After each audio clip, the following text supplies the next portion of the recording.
In his closing statement, Garvey's voice carried clear through the corridors and out to the street. I want no mercy, only justice, justice, justice.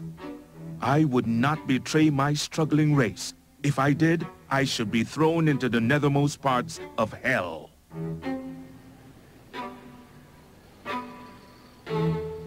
After a 4-week trial, his 3 co-defendants were acquitted, but Garvey was convicted and given the maximum sentence of 5 years in prison.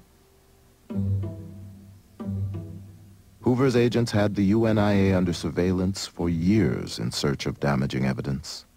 But in the end, Garvey's conviction hung on using the mails to defraud one man, Benny Dancy, of $25.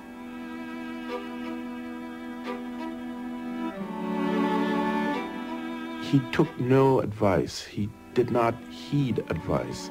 He felt that anything contrary to his view of things was an attempt to derail him or to deflect him from his goals.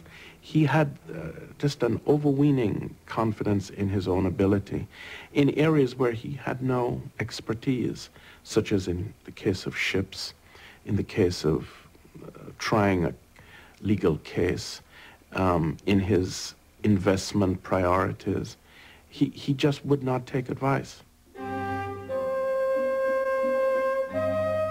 In February 1925, after nearly 2 years of appeals, Marcus Garvey was escorted to the Atlanta Federal Penitentiary as prisoner number 19359.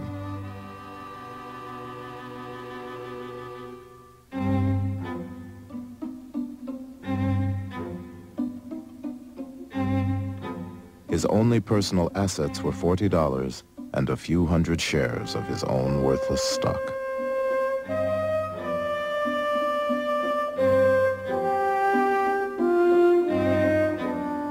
UNIA members believed their leader had been railroaded.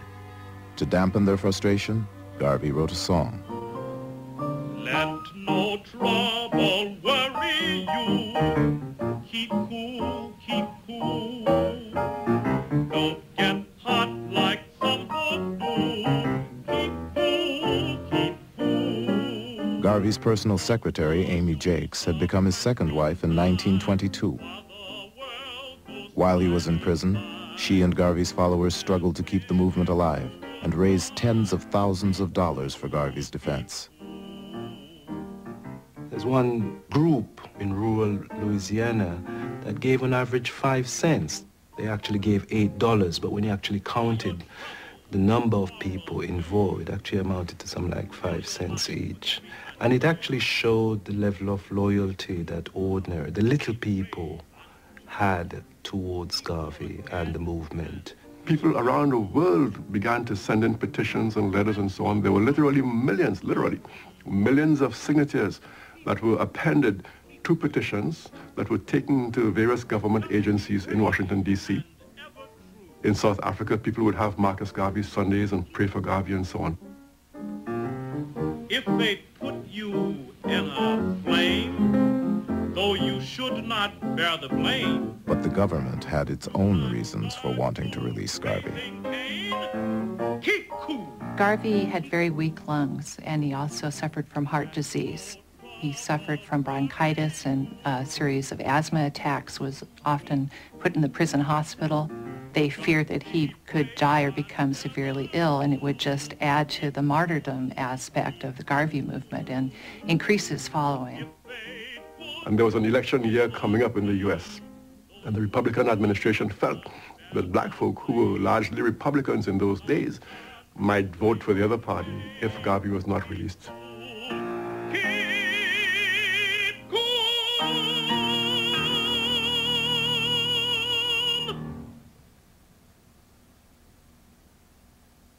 On November 18th, 1927, after serving 2 years and 9 months, Garvey was pardoned by President Calvin Coolidge. But he was ordered immediately deported. He was put on board the SS Saramacca, a ship owned by United Fruit, the same company on whose Costa Rican plantation he had worked as a young man. it was announced that Garvey would sail back to Jamaica from the port of New Orleans. It was a Monday morning in November, a cold, drizzly, damp November New Orleans morning. It was more like a Mardi Gras day in New Orleans on that particular day. Going out to see Marcus Garvey on this ship. I imagine the conductors got tired of asking for fares, so some people rode for nothing. And the fare was only 7 cents. And they were just packed on top of each other on the streetcar going out to the riverfront.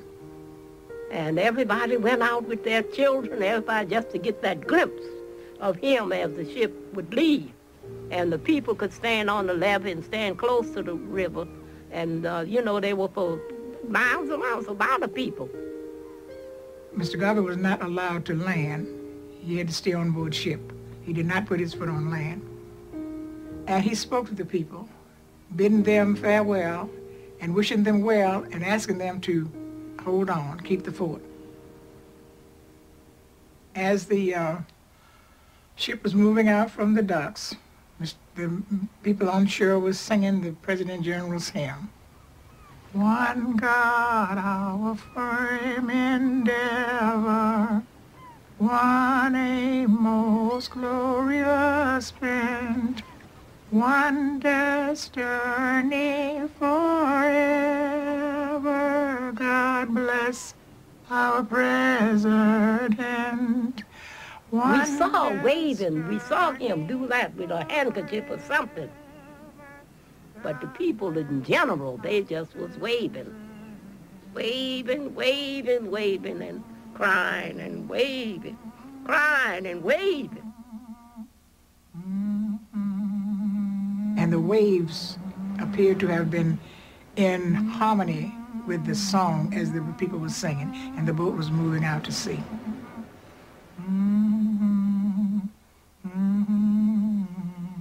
They felt they was losing their father. Somebody so close to them.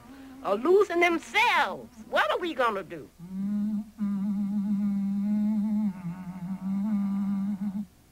And my mother said until the day she died, she would not forget the sight of Garvey waving that white handkerchief as far as she could see the boat.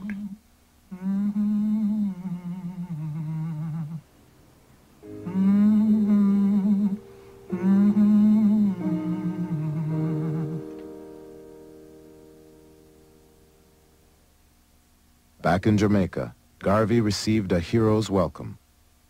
He and Amy Jakes Garvey settled in Kingston and had 2 sons. He tried his hand at elective office, real estate, an amusement park, a collection agency, and a newspaper.